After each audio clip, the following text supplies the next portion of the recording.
अब आते हैं ज़रा थोड़ा सा रियलिटी चेक की तरफ कि ये जो आज अचानक से इंडिया भर के अखबारात में ये पुरानी डेटा पे बेस रिपोर्ट्स छपना शुरू हो गई हैं, तो ये क्यों लगा रहे हैं? फरमाइशी प्रोग्राम है। इससे पहले भी जैसे आपके इल्म में होगा, मैंने इस पे प्रोग्राम भी किया था। सूरत की जो गारमेंट इंडस्ट्री है, अस्सलामुअलैकुम जी, welcome back to my channel. Hope आप सब बिल्कुल ठीक-ठाक होंगे। मेरा नाम सुमैन है, आप देख रहे हैं सुमैन रिएक्शंस बंगला यहाँ पे जी। आज हम बात करेंगे बांग्लादेश के टेक्सटाइल के बारे में। बांग्लादेश की टेक्सटाइल की जो एक्सपोर्ट है वो कितनी तेज़ी से ऊपर जा रही है, जबकि इंडिया में टेक्सटाइल का जो कारोबार है वो बिल्कुल तबाह हो गया है, बर्बाद हो गया है। फैक्ट्रियों को ताले लग गए हैं। अब यहाँ पे एक बहुत इम्पोर्टेंट आर्टिकल जो है वो पब्लिश हुआ है, जिसमें बांग्लादेश के हवाले से बहुत अहम बातें की गई हैं। यहाँ पे बांग्लादेश की इकॉनमी कितनी तेज़ी से बाउंस कर रही है और इंडिया उतनी ही तेज़ी के साथ नीचे गिर रहा है। आप लोगों के साथ बहुत इंटरेस्टिंग रिपोर्ट शेयर करेंगे। पाकिस्तान मीडिया की जानिब से बांग्लादेश के हवाले से बहुत अहम किस्म का एनालिसिस दिया गया है। इसको आप लोगों ने आखिर तक देखना है।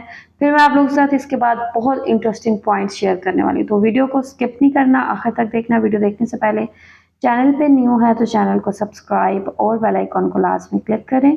तो चलते हैं, देखते हैं वीडियो, लेट्स गो।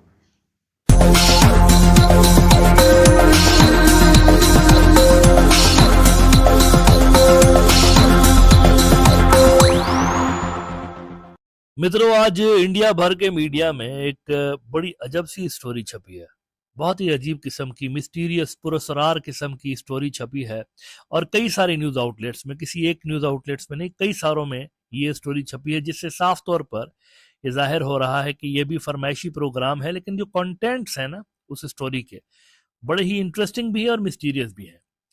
अच्छा, किस हवाले से छपी है? गारमेंट सेक्टर जो इंडिया का है उसके हवाले से उन्होंने लिखा है, बल्कि दावा किया है कि इतना तेजी के साथ तरक्की कर रहे हैं, इतना तेजी के साथ तरक्की कर रहे हैं कि ऑर्डर्स ले लेके थक गए हैं हमारी कंपनियां। हमारी जो गारमेंट कंपनियां है ना, गारमेंट इंडस्ट्रीज, पिछले कुछ हफ्तों, कुछ महीनों से लेकर तो तंग आ गए हैं। इतने ज्यादा उनको ऑर्डर्स मिलने लगे हैं, वो कह रहे हैं यार बस कर दो, इतने ऑर्डर्स मत दो, हम नहीं मीट कर सकते। क्यों कर रहे हो इस तरह से? ग्लोबल ब्रांड्स को कह रहे हैं, लोकल ब्रांड्स को नहीं, ग्लोबल ब्रांड्स को। अब यकीनन आप में से जो इंडस्ट्री के एक्सपर्ट्स हैं, खासतौर पर जो गारमेंट इंडस्ट्री के एक्सपर्ट्स हैं, उनको ये खबर सुनकर बड़ा अजीब लग रहा होगा कि ग्राउंड पे तो ऐसी कोई सूरत हाल नहीं है, बल्कि इसका उलट है। तो फिर ये क्या इंडियन मीडिया क्यों इस तरह से लगा रहा है खबरें? है ना बड़ी हैरत अंगेज बात कि एक चीज का ग्राउंड पे नामो निशान ना हो, वजूद ना हो एक वाक्य का, आप उस पे पूरे पूरे अखबारात के पर्चे लगा दें, यानी पूरा पूरा पेज भर दें उस चीज की शान में कसीदे लिखने में। तो ये यकीनी तौर पर एक मिस्टीरियस किस्म की डेवलपमेंट आप कह सकते हैं। बहुत सारे न्यूज आउटलेट्स हैं, मैं सिर्फ आपको रेफरेंस के तौर पर न्यूज 18 का ये एक आर्टिकल दिखाना चाहता हूँ। इसी तरह के आर्टिकल्स बहुत सारे और इंडियन न्यूज आउटलेट्स ने लगाए हुए हैं। Bangladesh loss is India's gain, how global brands are pushing the great garment power shift. ये हेडलाइन उन्होंने लगाई है, ग्रेट गारमेंट पावर शिफ्ट, यानी कि बांग्लादेशी गारमेंट इंडस्ट्री शिफ्ट हो रही है इंडिया के अंदर, और वो भी जो इंटरनेशनल ब्रांड्स हैं, जो ग्लोबल ब्रांड्स हैं, वो इस शिफ्ट को पीछे से ड्राइव कर रहे हैं। Global brands such as Gap, Walmart, and Decathlon are already diverting orders to Indian manufacturers or suppliers instead of their Bangladeshi counterparts. ये जरा देखिए, 12 सितंबर 2025 को पब्लिश की गई है, न्यूज 18 ने लिखा हुआ। फिर वो कहते हैं कि असल में ये जो एक्सोडस है, सो कॉल्ड एक्सोडस बांग्लादेशी कंपनियों का, ये हसीना साहिबा के मुल्क से फरार होने के बाद स्टार्ट हुआ है। On 5 August 2024, former Bangladeshi Prime Minister Sheikh Hasina's departure marked the beginning of a gradual exodus of Bangladesh pride, the global textile giant status. और फिर वो कह रहे हैं कि बहुत सारे जो गारमेंट के जो ब्रांड्स हैं वो हमें ऑर्डर्स देने लगे इंडिया को। Global brands such as Gap, Walmart and Decathlon are already diverting orders to Indian manufacturers or suppliers instead of their Bangladeshi counterparts, as was the norm. The Tripur cluster received numerous inquiries early this year from brands like Duns and J.C. Penney. Apart from the aforementioned ones, however, not all inquiries converted into orders. और ये जो revolution आया है कि orders ले लेके थक गए हैं, ये मोदी का मैजिक है। मोदी है तो मुमकिन है जी। Modi government using the momentum, वो कहता है। India's share of global trade in textile and apparel stands at 3.9%. Ready-made garments (RMG) with exports of 8,733 million US dollars have the largest share 41% in the exports, जो कि 21,358 million US dollars की है during the period of April to October of the financial year 2024-25. अब ये data उन्होंने लगाई है, लेकिन हैरत अंगेज चीज देखिए, डेटा लगा रहे हैं जनवरी, हम लोग बैठे हुए हैं सितंबर के अंदर और डेटा लगा रहे हैं जनवरी की। नई डेटा नहीं लगा रहे, पुरानी डेटा पे ये सारी की सारी इन्होंने रिपोर्ट छाप दी हुई है। और ये जो है कह रहे हैं जो ग्रोथ हो रही है मोदी का मैजिक है बेसिकली। नाउ यकीनन अगर आप इंडिया से ये खबर पढ़ रहे हो तो आपको लग रहा होगा कि मोदी सरकार तो क्या ही कमाल के काम कर रहे हैं, बड़े जबरदस्त। और उन्होंने लिखा कि प्रोडक्शन लिंक्ड इंसेंटिव भी ऑफर किए हैं। दी PLI scheme continues to attract investments. For instance, 64 applications with proposed investment totaling 19,798 crore and projected turnovers of 1,93,926 crore have been approved. Additionally, the Modi government has expanded PLI to maintain this momentum. अब ये जो सारी की सारी report है, जैसे कि मैंने कहा, पुरानी डेटा पर बेस्ड है और ये उन्होंने पब्लिश कब की है? सितंबर के अंदर। क्यों पब्लिश की है? इन्वेस्टर्स का कॉन्फिडेंस बुरी तरह से शेक हो चुका है। अब आते हैं जरा थोड़ा सा रियलिटी चेक की तरफ कि ये जो आज अचानक से इंडिया भर के अखबारात में ये पुरानी डेटा पे बेस रिपोर्ट्स छपना शुरू हो गई हैं, तो ये क्यों लगा रहे हैं? फरमाइशी प्रोग्राम है। इससे पहले भी जैसे आपके इल्म में होगा, मैंने इस पे प्रोग्राम भी किया था। सूरत की जो गारमेंट इंडस्ट्री है उसको प्रमोट करने के लिए इसी तरह के फरमाइशी प्रोग्राम लगाए जा रहे थे, अच्छी अच्छी चीजें लगाई जा रही थी कि ये जो सूरत की गारमेंट इंडस्ट्री है 200% बढ़ जाएगी कुछ ही महीनों के अंदर, लेकिन वो बाद में ठुस हो गई, वो ज्यादा कार्ड चला नहीं। ये भी इसी तरह की एक फरमाइशी प्रोग्राम लग रही है और इसमें लोगों को मोटिवेट बेसिकली किया जा रहा है कि आइए और गारमेंट इंडस्ट्री में पैसे लगाइए, क्योंकि ये तो बहुत ही तेजी के साथ तरक्की कर रहा है। लेकिन let's come back to the reality. Reality ये है कि इंडिया का गारमेंट सेक्टर कोलैप्स होने की कगार पे। ये कोई बड़ा चढ़ा की बात नहीं कर रहा हूँ, फैक्ट्स एंड फिगर्स के हिसाब से बात कर रहा हूँ। टाइम्स ऑफ इंडिया की 8 सितंबर की जरा रिपोर्ट देखिए। US tariffs, ICRA revise India's apparel export outlook to negative. Garment industry का जो आउटलुक है that is in negative. Operating margins to shrink 200 to 300 BPS। और उन्होंने कहा कि the Indian apparel export sector has seen its outlook revise from stable to negative by rating agency ICRA following an upward revision in US tariff rates, a move expected to dent export revenues in the coming fiscal।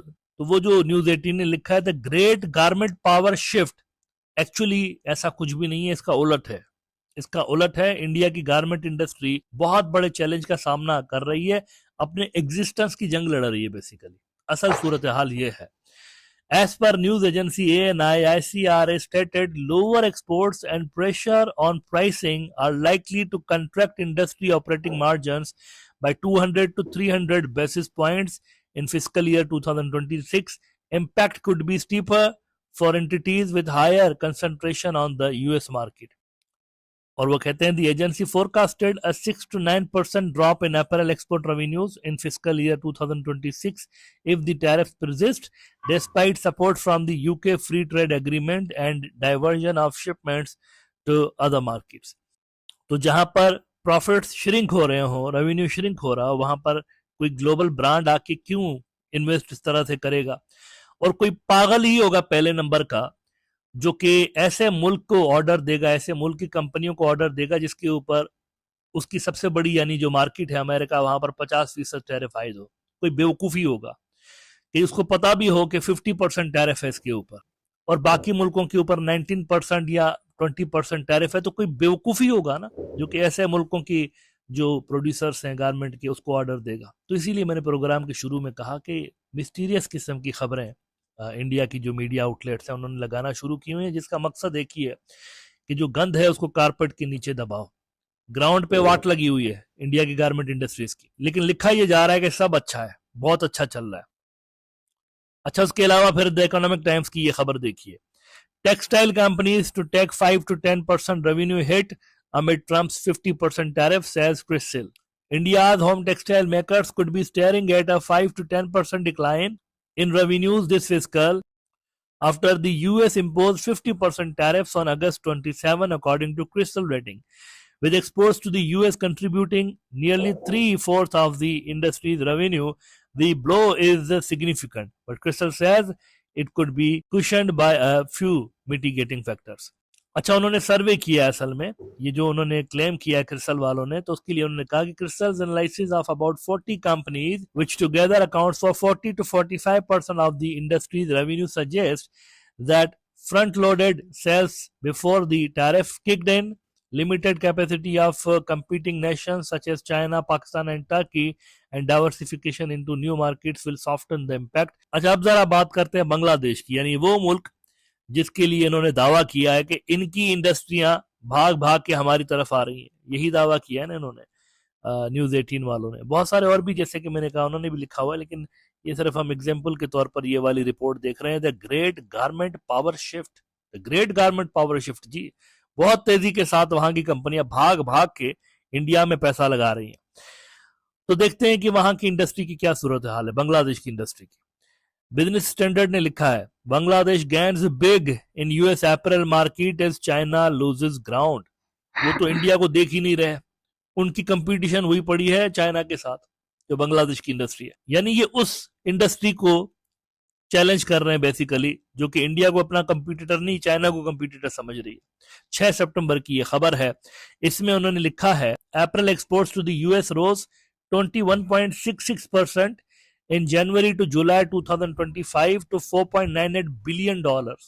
ये India के ऊपर लगने वाले tariff से पहले की data है। India के ऊपर जो 27 अगस्त को टैरिफ लगा है 50%, उसके बाद की जो डेटा आएगी उसमें ये फिगर्स और ज्यादा हाई होंगी, क्योंकि फिर चाइना ही नहीं, इंडिया का भी जो शेयर है असल में वो उधर गया है बांग्लादेशी मार्केट्स को। कहते हैं growth for outpaced overall US import rise of 4.96%, export volume increased 20.33%, unit price up 1.11%। तो ये सूरत हाल है वहां की गारमेंट इंडस्ट्री, जिसके लिए ये कह रहे हैं कि वो छोड़ छोड़ के भाग रहे हैं, हसीना के जाने के बाद स्लो डाउन हुआ है, एक्सोडस स्टार्ट हो गया। ये भी कहा गया रिपोर्ट के अंदर, एक्सोडस स्टार्ट हो गया है। वहां पर कंपनियां छोड़ के बांग्लादेश तो इंडिया आ रही हैं, लेकिन ग्राउंड पे असल में ऐसा कुछ भी नहीं है। इसका बिल्कुल उलट है। बांग्लादेश की गारमेंट इंडस्ट्री इंडिया के ऊपर लगने वाले टैरिफ से पहले भी बहुत अच्छा परफॉर्म कर रही थी, और अब जो रिसेंट डेटा आएगी इंडिया के ऊपर लगने वाली टैरिफ के बाद की, उसमें आप क्लियरली देख रहे हैं कि इंडिया का गारमेंट सेक्टर श्रिंक हो रहा है, और मुख्तलिफ जो रेटिंग एजेंसियां हैं उन्होंने इंडिया की जो आउटलुक है उसको पॉजिटिव से स्टेबल से नेगेटिव करार दे दिया। इसका मतलब है वहां से असल में लोग भाग रहे हैं, इंडिया की मार्केट से। एक्सोडस असल में वहां पर हो रहा है, और इसी एक्सोडस को कम करने के लिए, इंडस्ट्री का पॉजिटिव आउटकम दिखाने के लिए, मेरे ख्याल से इस तरह की ये एक हरकत की गई है इंडियन मीडिया के अंदर, मुख्तलिफ मीडिया आउटलेट्स के अंदर, कि उन्होंने ये बताने की कोशिश की है कि सब अच्छा है।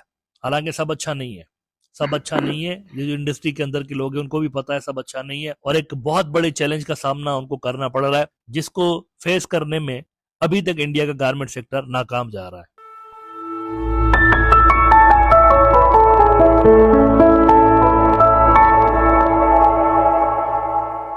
जी ये रिपोर्ट आप लोगों ने देखी है। यहाँ पे जी इंडिया में एक आर्टिफिशियल किस्म का एक जो टेक्सटाइल में बहुत बड़ा बाउंस है वो शो करने की कोशिश की जा रही है, और ये कोशिश दिखाने की कोशिश की जा रही है कि लाइक इंडिया में तो टेक्सटाइल कि इतने ऑर्डर आ रहे, इतने ऑर्डर आ रहे हैं कि लाइक वो संभाले नहीं जा रहे हमसे, लेकिन रियलिटी कुछ और है। इन्होंने जैसे कहा कि लाइक जो फिगर्स बताए जा रहे हैं वो लाइक पीछे के बताए जा रहे हैं, और अब के जो फिगर्स हैं वो शेयर ही नहीं किए जा रहे। लेकिन यहाँ पे अगर हम देखें तो जैसे लाइक ऑलरेडी अमेरिका ने इंडिया के ऊपर एक बहुत बड़ा टैरिफ लगा दिया है 50% का। तो यहाँ पे कौन सा ऐसा बंदा होगा जो इंडिया को ऑर्डर देगा, एक ऐसी कंट्री जिसके ऊपर इतनी बड़ी मकदार में जो टैरिफ है वो लगा हुआ है, उसको टैरिफ दे के इतनी हाई कॉस्ट की चीज़ें बाय करेगा, ठीक है। तो यहाँ पे यहाँ पे चीज़ बिल्कुल डिफरेंट है। बांग्लादेश से इनसिक्योर होके इंडिया ने अपने आप को तसल्ली देने के लिए इंडियन मीडिया पे इस तरह की खबरें चलाना शुरू कर दी हैं, इस तरह की हेडलाइंस लगाना शुरू कर दी हैं। आई डोंट नो इंडिया इसे क्या प्रूव करना चाहता है, बट यहाँ पे बांग्लादेश जितनी तेज़ी के साथ टेक्सटाइल में बाउंस ले रहा है कि यहाँ पे जो $10 बिलियन की जो बांग्लादेश की एक्सपोर्ट्स हैं वो आगे $20 बिलियन तक पहुँचने वाली हैं। यही चीज़ है कि इंडिया बहुत ज़्यादा परेशान है। इंडिया में जो फैक्ट्रीज़ हैं उनको ताले लग गए हैं, बड़ी तादाद में जो लेबर्स हैं उनकी नौकरियां जो हैं वो जा चुकी हैं। उनको ज़ाहिर सी बात है कोई चीज़ ही सेल नहीं होगी तो यहाँ पे जो लेबर है उसको कैसे पे किया जाएगा। तो यहाँ पे सारे के सारे बिजनेसेस जो हैं वो ठप हो रहे हैं। लेकिन यहाँ पे इंडिया का जो गोदी मीडिया है वो बिल्कुल फाल्स जो रिपोर्टिंग है वो करने पे लगा हुआ है और इंडिया को दुनिया को और इंडिया के कुछ लोगों को बेवकूफ़ बनाने की कोशिश कर रहा है कि जी मोदी ने बहुत अहम काम किया और उसकी वजह से अब जी ये बाउंस जो है इंडिया में आया। लेकिन इंडिया में ऐसा कुछ नहीं हुआ। बाउंस जो आ रहा है बांग्लादेश में आ रहा है और बांग्लादेश में इतने ढेरों ढेर ऑर्डर्स आ रहे हैं कि बांग्लादेश उनको बहुत तेज़ी से कर रहा है और आई एम श्योर बांग्लादेश इस अपॉर्चुनिटी से बहुत ज़्यादा फ़ायदा हासिल करने वाला है।